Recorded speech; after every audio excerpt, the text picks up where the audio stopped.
Welcome to the Evening Gamer. I'm Taylor. And I'm Guy. Welcome, everybody. Welcome back to another episode. A rant episode. And we were just explaining, not every rant episode is a rant per se, Guy. Yes, I questioned you on that because I've certainly considered it a rant episode, and I come here to rant as let off a little bit of steam. I mean, a rant is welcome, but it's more just topics in the gaming community at the moment. Well, if I knew that, then I might not be as ranty.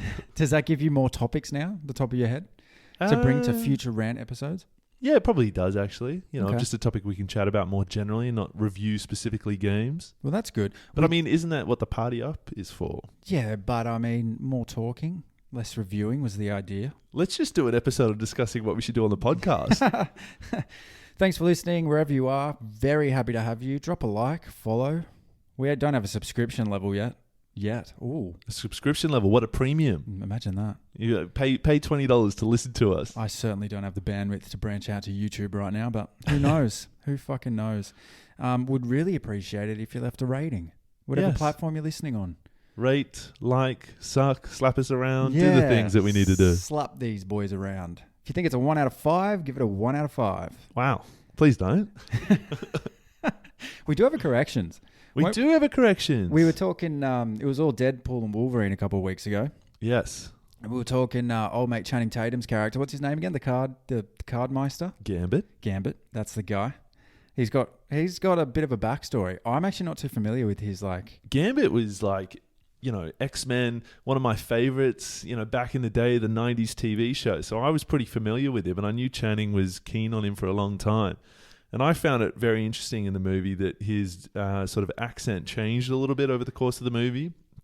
Criticized him. I'll put my hand up for that. We both criticized him pretty... Because I was sort of pretty, on the one hand, stunned that his accent fluctuated. Yeah. But then also doubled down on Deadpool breaking the fourth wall and criticizing him and his dialect coach. And I, as an actor, these people are, a lot of people would say and have said, and this is where the term comes from, a prima donna. That's sort of an actor is often quite concerned at how they're viewed. The interviews, you'll hear their publicists say, "No, I'm not allowing you to ask X, Y, and Z question. Strike that from the record. Take the tapes from an interview they didn't like. Walk out of interviews. All this stuff." Channing, to his credit, allowed a joke to go into this movie to criticize his dialect in that film. And for an actor, that's a pretty core hit, to take on that, your accent. And this guy wants to make a solo movie about Gambit. That's probably what surprised me the most. Yeah. But someone corrected me and said that he was doing it on purpose, that it was part of the goof was that his accent changed over the course of it. And sort of put my hand up, okay, I thought it was just him doing a pretty subpar job and tongue-in-cheek, but, so be it. That was part of the shtick. He recently was interviewed and sort of gave an explanation on it. So I stand corrected. And the person who corrected me didn't even know Cajun, despite the amount of wings they fucking eat, was actually a thing. Don't know where he thought the seasoning actually came from, your brother, who seems to be the best correction person we know. I sort of see Carl going, excuse me. Well, I must have missed the couple of lines that Deadpool said that go where he kind of goes at him, because I didn't pick up on that either. Yeah, no, he turns to the camera and he goes, "Who is your dialect coach?" Kind of. I mean, that whole movie's just fucking mayhem from start to finish, to be fair. It's a great movie. And Deadpool speaks to you as an audience member throughout. Yeah. I mean, it's just, there's a movie where they just kind of, they know what the audience wants. And I think it's becoming a real thing for me just doing a quick little plug. On Sunday, I'm going on the Fandom Portals podcast. And one of the topics we're going to talk about is bringing games to cinema. That's sort of the whole topic of the episode. And a lot of it I've mentioned, not to sort of pre-curse that episode, because you can listen to it there, is paying back the fans. That's what Deadpool did really well. They sort of knew what the fans would probably appreciate, and pulling in old mate Captain America, bringing back Wolverine, and love Blade. A caveat. That whole crew that they brought back for it, Elektra, Jennifer Garner. They really knew. True. Going, a lot of the long-time Marvel fans will see that movie and go, respect.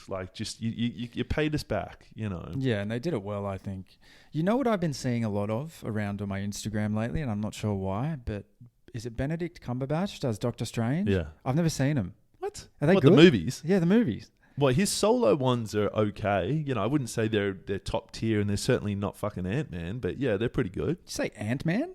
Ant-Man, yeah. Were they good or were they? No, they were shit. Yeah, right. I was They about were to say. low end. I mean, no, Paul to be Rudd fair, as a superhero. well, to be fair, Ant-Man actually was probably, I would say, maybe a B tier. The Marvel ones, the ones, the chick, I can't remember what her name is, the Miss Marvel one, that was probably the worst one thus far. Yeah. It's kind of really That gone didn't go downhill, well. yeah. Yeah. I mean, it's all, yeah. I mean, they did it with Superman. Like just the similar abilities. It's like, Oh, right, yeah. You know what I mean? Oh, yeah, all right, yeah. Yeah. Fucking, what was I going to say? You've been seeing Benedict. Yeah. I was gonna watch those. When are you on this other podcast? Give us a spiel of the episode that you're on and what we're recording on Sunday. He's just asked me, can we record Sunday night at 8:30 p.m., which, to be honest, is usually around my bedtime, is primed for a Monday morning. But we'll give it a run, and the topic will be on games that should make the jump to cinema, the big or small screen.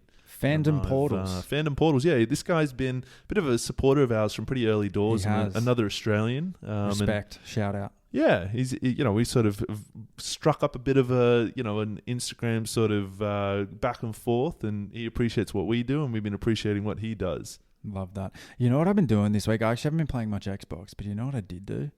I rehooked my Switch back up to my bedroom TV. Yeah. I've just been playing Breath of the Wild. Right. Third run through. Fair. Just in bed. Interesting. Oh, did you listen to our episode and decide you wanted to give it another Kingdom go? of the Apples.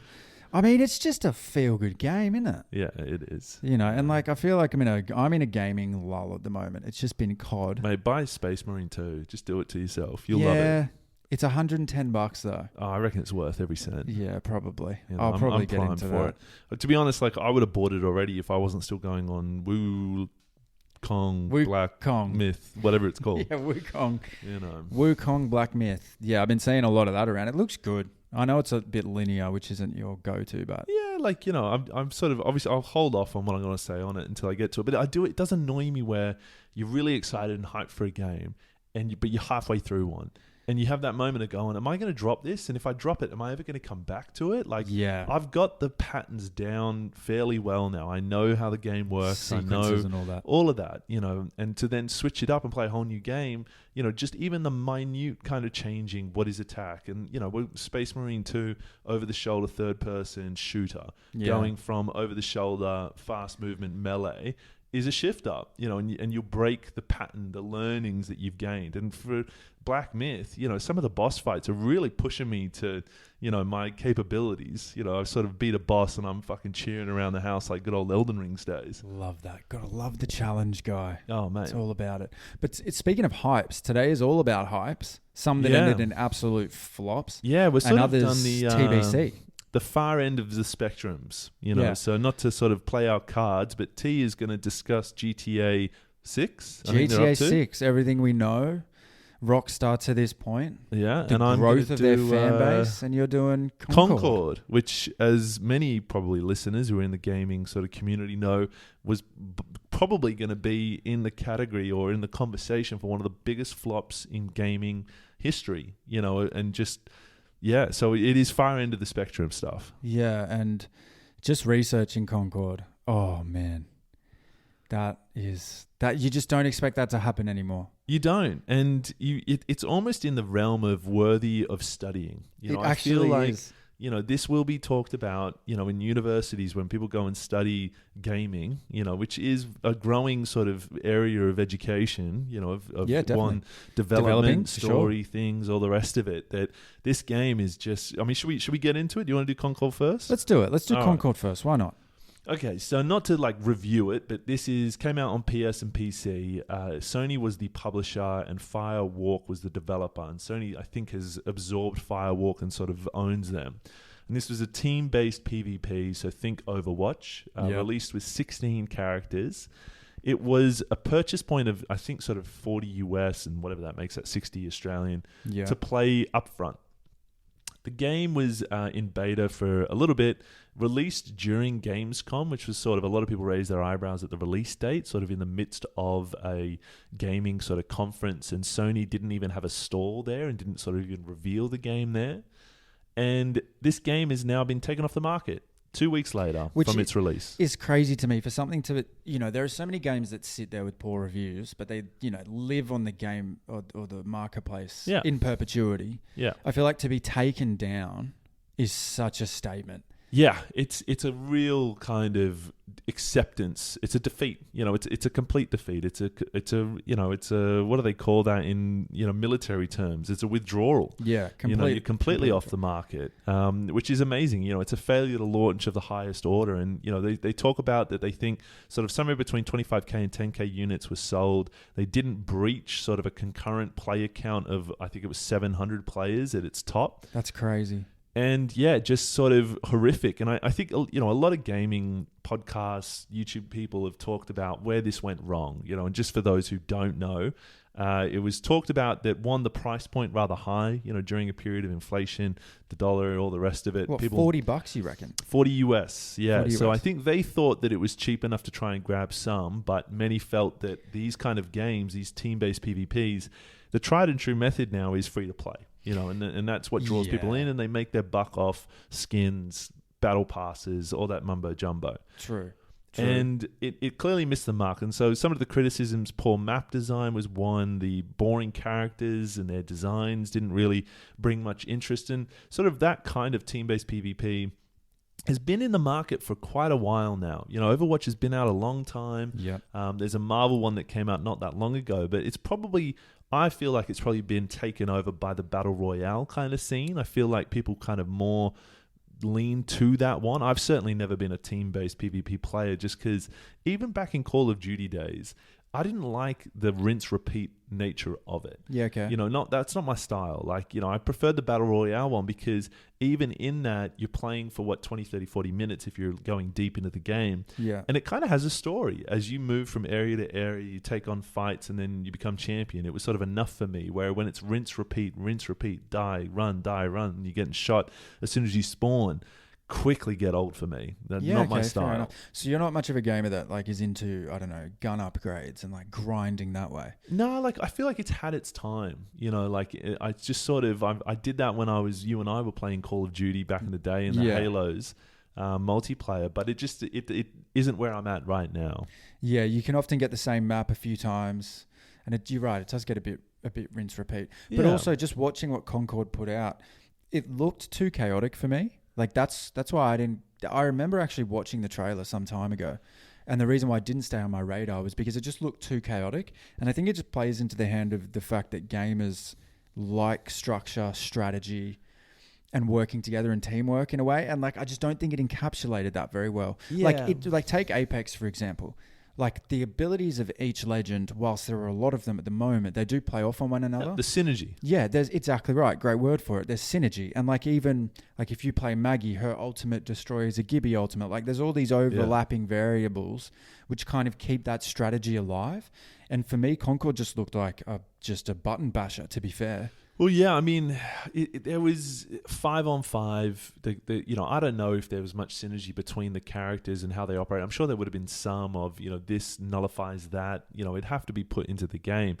So I don't know if that was sort of a real detraction away from it and a cause for concern. And coming back to your comment on sort of the chaotic nature of it, think back to the Titanfalls, and how chaotic that was at times. The wall running, the Titans dropping from the thing. You'd often be in the heat of battle and it was intense. You're taking on 3-4 Titans at a time, just going, this is insane, and then nuclear bombing out of there. But that was, not to compare it to Titanfall, there were so many layers to that and so much great gunplay. That was probably the last game that I really enjoyed of that rinse-repeat nature, just because it was so original, so different to what was out in the market. Well, that's what I was going to say. Movement tech was only just on the brink, of becoming such a big thing in gaming at that time. And Respawn has always been a trailblazer when it comes to movement tech. And I think Titanfall was their first kind of prod at that. Yeah. The wall jumping, the invisibility, the Titan coming down, you're right. And I also think that your objective was clear in those games. It's really just team deathmatch, win, get kills. Whereas like I think in a PvP like this 5v5, you need to kind of play your role, and I don't think that was clearly defined in Concord. It certainly didn't look like it was. Yeah, I mean, yeah, I sort of no comment on it. I didn't play it myself. I didn't waste the money on it. It didn't sort of register on my Well, I mean, you appetite. didn't even have fucking time. Well, exactly. And that's probably one of the interesting things about it, of the full refund that they've done. Yeah. You know, of it being so poorly received, they're refunding everybody. So it is a complete admission of a missing of the mark. But it's interesting that unlike a lot of these other games, they go free to play pretty quick. You know, is that a means by which to try and generate interest? And you kind of, you know, I think a lot of these gaming people who've sort of done reviews, YouTubers, all the rest of it, have asked the question of like, where was the market research? You know, where was their litmus test to say, where will this land? You know, and I think that is often something that you everybody will wonder, how did they get it so wrong? That is the question of how did they miss this mark so badly, so much so that they thought, you know, a bunch of execs were like, well, let's just put it out there, see if it lands, see if this shit hits and sticks. Yeah, and people really become ambassadors for their game, I think. Like, and if you look at the marketplace in terms of what this needed to knock over, you're thinking and looking at Apex, you're thinking COD, Warzone, fucking Fortnite. Like, they're huge players in this kind of competitive battle royale-esque kind of space. And I mean, for the amount of money that they spent on this thing, and there's numbers being thrown around at $10 million in development, you know, I think there was probably a point in time where they went, we're not going to lose any more money on this. You know, we're not going to market it. We're gonna finish it and release it and hope that it lands like a fucking Apex Legends. When they released that one, that kind of came out of the woodwork, caught everybody by surprise, brought in a lot of players really quickly who just kind of jumped into that one. But I don't remember it being heavily marketed.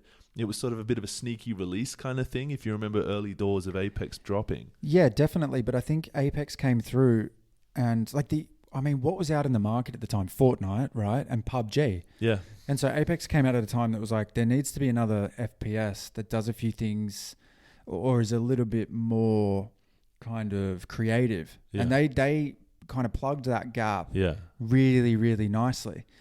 And as you said, the market research wasn't there for Concord. And but 2 weeks is fucking quick for something to very go quick, down, man. Like, you haven't even really given it a chance. And it just shows how much launch numbers are focused on from these publishers and developers. Like, and a topic I'm going to cover in GTA 6 is how far out they've started their marketing campaign for this. Yeah. You know, like they've already dropped a trailer. We're still 18 months away from any sort of product. Yeah. And so that's a really long time. And, you know, it's kind of like the preliminaries in politics. It's like sussing out where are we before we kind of go live for this. And, I think it's always the risk with any creative endeavor that it may not land. People may not resonate with it. People may not get it, you know, and there's always a risk. You know, even releasing Apex at that time, it might have been poorly received. So I just think it was an element of that kind of style of gameplay might have been fresh when they first started this way back in the day, but it's now a little bit kind of, there's plenty of players in the market, and this one didn't do enough differently to break a proportion of the playership into that realm. Yeah. You know, but I don't think we've seen the end of this. Really? Concord, no. So I think, one, it's going to be in an episode of that, I think it's sort of an Amazon show, Final Level. You know, that one where it's going to be an episode and they're pulling sort of IPs from a number of different gaming things. God of War episode. Yeah. So there'll be an episode in that which will be really interesting because the game won't be around anymore, off the market. I mean, if I worked for Firewalk, probably what I would do is do what they've done, take it off the market, apparently their whole company is on holidays at the moment, as I think they've sent everybody away to decide who's going to get the chop when they come back from their leave. Good Lord. But I think what they would do is pull back everybody and go, let's take all the assets from this game, the maps we created, the skins, the characters, all the rest of it, and from the Final Level episode, utilize it. But I mean, this is such a revolutionary change to the core fabric of the game. I don't think you're going to be able to do it by the time this TV show releases. But the TV show may garner more interest in this game. And the media that it's received just off its flop, I was going to say, you could almost turn into, now there's a bit more interest in it. And you could... It's trending. Change it around. Hell, even turn it into a fucking single-player game with 4 levels. Release it for free on the PS Store. See how it lands. And then do a Season 1. If that is interesting and players pick it up, then expand the universe and keep going with it. I mean, any publicity is good publicity, right? Yeah, like, they say that. Do you remember the energy drink Mother? Yeah. So they had something like this. They released their first energy drink and it was dog shit. And then I remember they pulled everything from shelves, they redid it, they restocked up, they distributed it again, and their literal advertising campaign was taste nothing like the old one. Yeah, right. And then people were like, "All right, I'll give it a go." Yeah. Because there was hype around it flopping. Like it was trending in a way. Yeah, it got the name out there. Yeah. And sometimes that's a matter of what it is. People just will try it just purely out of, is it that different than the last one? You know, is it just as bad as the last one? And then you get some sales out of that. Yeah, exactly right. So... yeah, I don't know. I just think that that is crazy quick to pull something. And I know Sony would have had a large hand in that because they would have spent millions on the exclusive, but 2 weeks. Well, I mean, it wasn't that they spent for exclusiveship. They even bought the developer early doors. Yeah. You know, they went all in on this. You know, and that's why it is an element of worthy of studying, you know, because it's going to be in the top 10 list of biggest flops in gaming history. You know, it's insane. And like, I've heard so much more about it from, you know, all the various things that I follow of how shit its landing has been more than the actual game itself. Yeah, it's crazy. Insane. I mean, it was on the Rolling Stone. I was just reading about it in that tabloid. You know, so it's all over. It's just like the math. You just go, the millions of dollars plugged into this thing, you know, and you just kind of go, that's probably the thing that kills me most. Of we're in business, work in sales, we know our marketing departments and what they do. Just like there'd be so many people who work in that company who's got to be going, fuck, like just if I in my company, if something like that happened to me, I'd borderline show myself out the door. Yeah. The shame is just something that you'll never take off around your neck. Just remove it from your resume. Yeah, literally. Like, you know, you'd walk in any other place and, you know, hell, you might be able to swing it into a bit more of a positive of go, look, I played the character that 600 players gave a go to. But so I'm just curious about this 8-year gap in your resume here. What were you doing? What were you developing during that little 8 years? I was backpacking through Europe. Yeah. I was actually held hostage by this company called Firewalk. Yeah. Oh shit, man. Yeah, I mean that is crazy. But anyway, yeah, look forward to seeing that episode in Final Level, you know, and see what this gaming company does next, because I do not see this taking the turn of what is a cyberpunk revival. And if they do bring this back from the brink, then, you know, you should definitely study it. And you know. Yeah, 100%.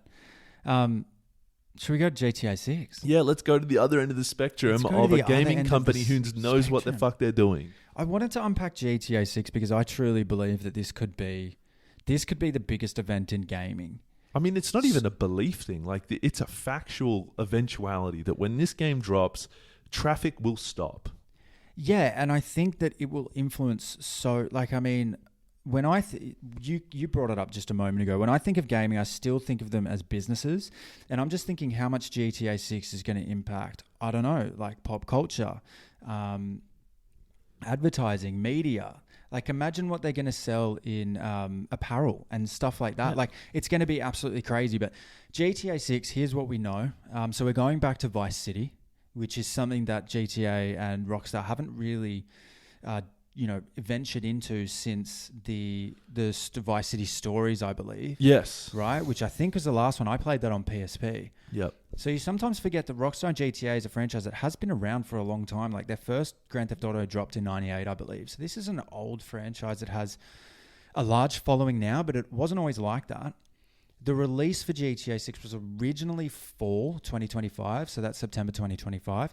There's been rumors that have been largely backed from internal developers. I'm not sure through leaks. I'm assuming they'll sign NDAs, but either through leaks or through informants that it's now being pushed to 2026. And with every day that comes now, that's being confirmed.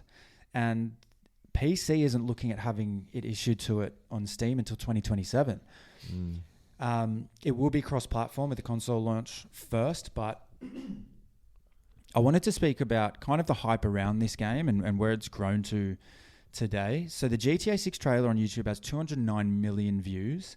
The GTA 5 trailer, which is their highest grossing game to date at... Let me get my numbers here. Where did you go? Some of the other games that the guys behind GTA have got their fingers in, I'm just flicking through quickly, and they even had, some of them had a hand in Lemmings. Fucking Lemmings. Yeah. Do you remember that game? No. Oh man, this game, I remember playing it as a kid, a young lad. It's like on this sort of whatever the Max with the big backs. Or maybe was it on the Max with the big backs? But it was like this game where you're sort of walking across the screen and kind of building stairs, and you've got all these little characters following one person. Oh, and you have right. to kind of build stairs to kind of get to an exit, and right. sort of Worms World Party kind of style. Yeah. So GTA 5, 200 million copies sold to date, generating $7.7 billion in revenue. GTA 6 is expected to generate $2.7 billion in its first year, which correlates to about 39 million copies sold in the first 12 months, which I think is a pretty soft prediction. Like if we're going on the growth numbers from GTA 5 to GTA 6, it could well and truly blow that prediction out of the water. In terms of the trailer, there's really not much to go off. It's clear that you kind of play two renegades called Jason and Lucia. Male and a female. And a female. They seem to be on the run. They seem to team up. Throughout the trailer, you see them running from, the police and also what seems to be rival gangs. But really, apart from that, there's not too much to go off. Let's talk about the growth of Grand Theft Auto as a franchise. All games have sold 287 million. 200 million of those were obviously GTA 5. But I just love to look at this chart in front of me and just see the growth that this franchise has seen. So to give you some context, back in 2002 when they dropped Grand Theft Auto 3, they sold 14.5 million copies. And by the time 2013 came around, they're at 200 million for GTA 5. So that is substantial growth of player base. That is a huge growth in loyalty and people that follow Rockstar and the GTA franchise. And I think that's only continuing to grow with the numbers that we're seeing through this marketing campaign of GTA 6. And a question I wanted to ask you is there too much hype around this game? This is a very early marketing campaign, as I said. Is that genius? Is that risky? Is that ballsy? Because what I'm seeing is that GTA is doing the old, hey, let's just drop a little chestnut here. Yeah. With a cheeky little trailer, and let's let that do the work for the next 6 to 12 months. Just keep people in the dark, keep them guessing, keep them thinking what they, talking about what they think they might know. And maybe let's even listen to that and pivot appropriately in our storyline as it starts to gain interest and traction. I mean, there's definitely probably a touch of market research, listening to the fans. How are they responding to the trailer drop? But this gaming company's been doing it a long, long time, and you could look back to Red Dead Redemption 2, any number of their games, and I think they may drop 1, maybe 2 trailers, maybe a gameplay reveal, but they know the clout of their company and their previous work stands up. So they don't need too much to build the marketing to generate sales. The sales will come regardless, and I think the day the pre-order drops for this, this is one of those gaming companies that is allowed the right to charge a little bit more for an ultimate edition, and people will lap it up. Yeah, well, $2 billion in development is what they're expected to. What it's expected to cost them. I think it is the most expensive video game in the history of video games. That's crazy. So GTA 5 cost 128 million. Yeah, and that's grossed 7.7. And you think of what the game that GTA 5 was. Look at how many more resources are they throwing into this if it's costing that much more. Well, so it's interesting. I'm going well off topic here, and this is complete from left field. I saw an article the other day that was talking about any open world game, sort of as the technology a lot of people understand, when you're playing it single player, and obviously not GTA Online to an extent, or even maybe that. I mean, this is where my gaming knowledge, we're now veering into development core sort of stuff. But sure, yeah, that's right. As the character looks around, so as you turn your analog stick to peer in a different direction, the game and your processing power is building what you're seeing and removing it from behind you. I saw this as well, yeah. You know? And so what they're talking about doing is AI being inbuilt in the processing power and building the worlds as you play them. So I don't know if GTA 6 has gone, we were going to release it then, but we're going to push it back just a little bit to see if we can utilize some of that technology and build it into our system, knowing that that could actually probably save, in a weirdest way, the amount of coding it takes to fully build a city. Instead, you have an AI just kind of write it as the game's being played. I don't know. I feel like it's an untapped technology that's going to enter into the gaming market in the next year or two that will revolutionize gaming. So what does that mean for gamers? Different experiences? It honestly, it shifts the whole realm, because it becomes now you're telling an AI to build something, almost naturally as it occurs. Like so procedurally, it's almost like the procedural generation to the next degree. So instead of setting multiple linear paths, it's like you just kind of throw all the prompts, and then the AI does its thing, fabrics a complete story, a complete world that then every player who plays through that game is going to have a completely unique experience. So you want to play this on a Gen 1 console? Like I feel like if you're still rocking around the PS4s and stuff. I mean, that's maybe the other... Well, they wouldn't even release it on previous gen consoles. Like GTA, the next GTA is no way near going to be on old gen consoles. That's true. They may even be holding off on releasing it because they know the next gen of consoles are going to come out. They just announced PS Pro, the next generation of the PS5. I was thinking that. And like processing power is such a big thing with consoles, and it's actually so important. The differences that I've seen in graphics and the visuals between different games to Gen 1, even switching back to the old Nintendo, like it is actually crazy, and it does lead to a much better gaming experience. Yeah, it does make me laugh though sometimes, the comparisons where it's like, look at water. Water often seems to be a really pin-up kind of... Water and grass. Water is a great one, because like you look at Black Flag, Assassin's Creed Black Flag water, and a lot of people pin that up as like a really good version of water that he wades in, how it laps, all the rest of it. And then you compare it to like, Ubisoft games of now, and you're like, you guys going backwards? Like, what the fuck? Yeah, it is crazy. But you notice those things as a gamer. Like, can I see my reflection in the ocean? Oh, yeah. It's little things like that go, this is a fucking cool game. There was a whole period where, as a gamer, you'd start the game and the first thing you do is go to the nearest body of water and throw yourself in and just see what happened. Do you drown? Do you respawn up? Are you able to swim? Like, that was one of the big things in early GTA. You couldn't go in the water. You could dodo over the fucking river, but if you hit the water, it was like, no, sorry, we haven't built that into the game. Yeah, we didn't think of that yet. I'm pretty sure in what's that gaming one that you really enjoyed, Watch Dogs, when Aiden Pierce fell into the water in the first game, he wouldn't be able to swim. Yeah, I mean, but that's decades ago now. That is a long time ago. Yeah. Well, what are the implications for other developers in late 2025 and 2026? Like, because with the release of this game, I would shelve or push or delay or bring forward my release. Because I truly believe, guy, I truly fucking believe that this will break will break gaming. It'll be stratospheric levels. I think potential concurrent gamers a week into GTA 6 being launched, I think it's going to be fucking crazy, because it is a game that you can sit there and just play for hours and hours and hours. We know that. I think this game release will... So two thoughts on this. One, if you're a developer and you're releasing a game and you think it's anywhere near that window, I'd be recommending you do not put a release date on your game, because you're going to fucking change it. If it's anywhere in the market of that, either be fucking 2 months in before it or a year after it. Yeah. It's going to cause a black hole in the gaming market because of the sheer amount of concurrent players. And not only that, this is a major prediction. On the release date of GTA 6, I think, and I joked about it, but I'm sort of backing this up, saying traffic will stop. Look how much commerce ceases. I think the stock market will take a fucking dip on this day.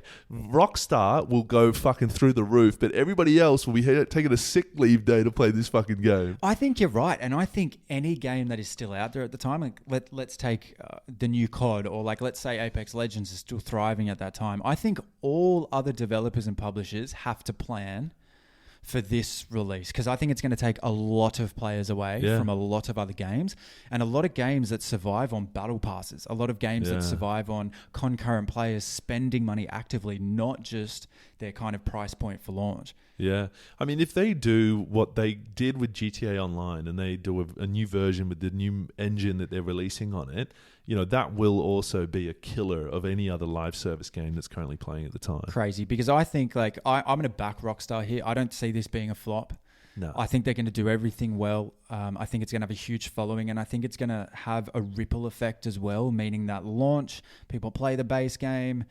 It's so good. They might even play it a second time or keep playing it after. Then online comes out. Then there's DLC. Yeah. Like this could be like another 15-year pin-up boy game, just like GTA 5 has been, which still generates, it's like hundreds of millions of dollars a year in online purchases.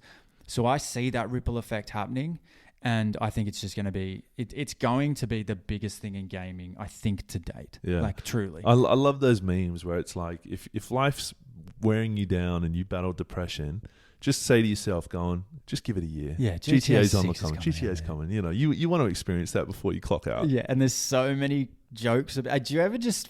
And this is what I'm talking about the impact it can have. Like, you'd be scrolling Instagram randomly, and you're watching a completely unrelated video, a reel on anything, and it will be like, oh my god, hippos, you know. Fucking hippo or pandas have babies before I get GTA 6. Oh, right. Like, it's just fucking crazy. Like, it's everywhere. It is actually everywhere. I was so trying to figure where you were going with that. I didn't have a good example, but like that's a perfect example. It was probably a good one of going like, you know, pandas struggle to mate. They haven't mated in 50 years or something. And GTA's going to come out like, you know. It's I saw one that's like, we will get COVID 2.0 before GTA 6. Like, it's everywhere. Comments about this game are everywhere. It's very much a gamers unite kind of thing, and this, like, I actually think not only will like the stock market crash, I think like platforms might crash, man. Just servers might crash. Rockstar, how are they going to cope with this?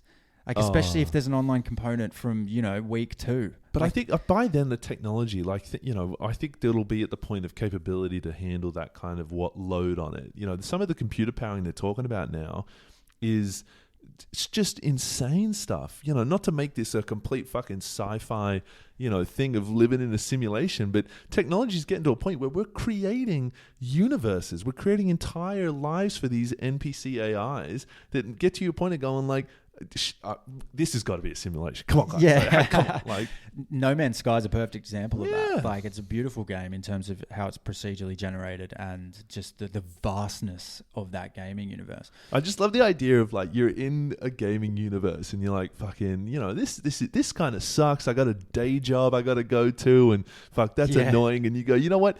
Pull me out of the Matrix. You know, come on, Morpheus, sort me out, son. You get the thing pulled out of your neck and you look around and you're like, plug me back in, please. Oh, man. Well, to round off the episode, what do you want to see in GTA 6? Have you considered it much in terms of... Because, like, there is... I think it'll kill it, but there is still a little bit of risk here. Like, a lot of the previous GTA games, it is roughly the same thing. You play a dude, he goes rogue, you try to build an empire. Yeah. Like, it is going to be a lot of the same, I think, but they just nail it every time. So I think it begs the questions like, well, if there are going to be changes in terms of how these games are played and the journey that you go on as a gamer with your NPC, but your protagonist, like, what changes do you want to see? So, like, again, sort of coming back to a bit of the research I've done on this episode I'm doing in this other podcast, the guy who made the Fallout TV show, he, you know, recently released really good TV show. He's Christopher Nolan's brother, you know, so this guy has got rep. He's done a lot of good work in the past. And he talked about how when in Fallout, the world is a character that owes its respect. And I really fucking, you know, respected his point of view on that, because sometimes people go, you create the world and it's just the world, and then you create the characters that play in that world. But the world itself has character, and the GTA world has character. You think back all those games and the characters you meet along the way, they resonate. They've got great voice acting. They spend a lot of money on the guys they get in to do the acting, and a lot of them are previous mafioso. They've done heaps of movies about it. They really kind of fit the mold for it. And they're going back to Vice City. The trailer makes it a sense of a Florida kind of vibe, the crocodiles, the thises and the that's. So I think it's a fresh coat of paint. And because they do it so well, they could release GTA 5 on the new sort of engine. It would still fucking blow up. People would still play play it to the nth degree. That, like, it is a game where it's like, it's so close to they could almost do no wrong. Yeah. That they've got all the pieces of the puzzle. They're pushing the boundaries. That what I'm looking for in it is exactly what they're going to give me. I'm going to play that game and I'm going to walk away, and I probably already know now I'm probably going to give it a 10. I don't think I'm going to be able to criticize them in any way, stretch or It's a big form. call. Yeah, because the gunplay is going to be tight. The driving's going to be sweet. The storyline's going to be well thought out, well done, super interesting. The universe will be very interesting to play in. Like if it's anything like Red Dead 2, GTA 5, GTA 4, GTA 3, Red Dead 1, fucking Candace Menace, Warriors. You're looking at 10 games they released at least over the last little bit that if we were to review them now, I would honestly still go, I can't fault it. Where's the fault in as it? well, just trailblazing in every direction, really. I still remember playing Candace Menace, which was Bully. I think it was also called Bully. Great game. And for its time was perfect. Max Payne. Yeah, Max Payne 1 and 2. Great games. Just crazy. Like, Rockstar is just an absolute beast in the gaming space. And one thing that I love is delay it. Look, don't make it 2030. But if you need to delay it to make it the game that it needs to become, I'm all for it. Yeah. And I mean, they've already delayed it once. Hell, if they do it again, okay, but we've talked about this before, of delaying games until it's right. And there's a famous Nintendo guy who was saying, like, a game that is pushed back on release can still be a good game. Yeah. A game released early, underdone, will forever be an underdone game. Yeah, absolutely. To an extent. I'd like to see a little bit more of personalization in GTA in terms of the hideouts that you can have, how you go about certain missions, maybe a little bit more autonomy around your squad. Like, GTA 5 is a fucking great game, but it was very laid out for you. And I'm just thinking extras they could do to make it a little bit different. I see what you're saying with that, because like GTA 5 in the single player campaign, it would be like you kind of had a bit of the board. Did it have a board and you kind of select who's going to run the mission with you, or was that GTA Online? Yeah, no, that was GTA 5. And also I think, like, where I got turned off GTA 5 was they missed with the heists. Remember the heists came out and we gave them a go, and there were a lot of bugs. And it's like, I think just do that. Because if there were no bugs in those heists, I wouldn't. I'm not going to say I'd still be playing it today, but I would have played it for a hell of a lot longer. I think they ironed it out. Obviously they did, but I remember playing that game and not finding there was any bugs in the heist kind of elements of it. But I think a little bit more sort of tailoring of those heists of, how do you approach it, and a variety to it, sure. Yeah. And I also think I'd like to see them navigate a little bit more into the stealth arena. It's very hard to remain stealth in GTA. It very much is a run from the cops, explosions, very, very action-based. Like, it would be nice to kind of have a couple of missions here and there where it's like, actually, you know what? Don't get seen. Don't murder an entire stadium of people. These are just ideas off the top of my head that I think Rockstar could do and bring into the game that would make it just a little bit different from time to time. Because, like, when I think of, like, Watch Dogs, is a perfect example of a great stealth game. So much fucking fun, bro. Yeah. And I think just having the autonomy there and being able to create your own experiences around the main storyline will benefit a game like this hugely. Let's see. If we're still doing this pod in 2 years' time and we review GTA 6, let's go back to this episode and go, were we right? I mean, just talking about it, you get so excited because it also takes you back to 2011 because I'm living vicariously through playing GTA 5 for the first time right now and just remembering what that experience was like over a decade ago. And if they can replicate that plus one, I mean, it's... I still remember like that first missions where you're in the snow, and the cops turn up, you're doing a bit of a heist, and then, I still remember that whole sequence. Like that's right. Michael dies and he gets buried. That's how it starts. He has to fake his own death. Right. Yeah. Just all round, just great lore, story, missions. Just encapsulates it. GTA just gives you a nice warm hug. Whilst you murder innocent people and drive gamers, over them. We've got your back. Yeah. I just can't wait, man. Like, love my life, but can't come quick enough, honestly. Oh, geez, yeah. I mean, you asked me going like, would I rather sacrifice 2 years of my life or play that thing now? You're like, oh. It's a coin flip, honestly. I don't know. I'd have some questions. My question would be, would I still have a job in 2 years' time? Am I alive? If like the answers to these questions are yes, I might just consider it. Yeah, fair. It's going to be a good time. It's a good time for gaming. Thanks for joining us, gamers. If you have any thoughts on GTA 6 or you've found news or outlets that we haven't, write in, let us know. This is definitely going to be an ongoing discussion for the next 18 months, I dare say, and there'll be a lot of developments along the way. And I'm sure we'll get little tidbits of marketing material and hopefully gameplay trailers in the near future. I'm hoping they nailed down the release date. Early 2026 is when it's been delayed, so hopefully they stick to that. But fuck, I'm excited. Yeah. Hopefully we don't have kids by then. Yeah, hopefully. I certainly won't. No. You might. Fuck, I hope I know. Your timeline's shaping up differently to mine, my friend. Oh, jeez. No, don't be saying that. My missus listens to the pod. Don't be an NPC. Keep leveling up. Thanks, everyone.